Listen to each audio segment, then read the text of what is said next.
बिस्मिल्लाहिर्रहमानिर्रहीम। ए बहन, क्या तुमने कभी वो लम्हे झेले हैं जब शोहर का गुस्सा छोटी छोटी बातों पर भड़क उठता है, जब एक ही छत के नीचे रहते हुए दिलों में फासले बढ़ने लगते हैं, तुम्हारी मुस्कुराहट छिन जाती है, तुम्हारी आंखों में आंसू आ जाते हैं और तुम दिल ही दिल में सोचती हो, काश मेरा घर भी सुकून का गहवारा बन जाए। याद रखो, गुस्से की आग मोहब्बत को जला देती है, लेकिन कुरान का नूर इस आग को बुझा देता है। और सबसे ज्यादा ताकतवर सूरत यासीन है, जो दिलों को नरम करने और घरों को सुकून से भर देने का राज है।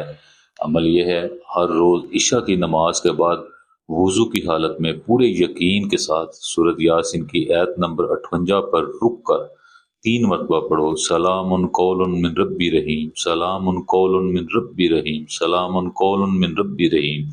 पढ़ने के बाद अपने शोहर का नाम लेकर ये दुआ करो, या अल्लाह, या अल्लाह, मेरे शोहर के दिल से गुस्सा निकाल दे, इसके दिल को मोहब्बत, सुकून और रहमत से भर दे और हमारे रिश्ते को हमेशा कायम दायम रख।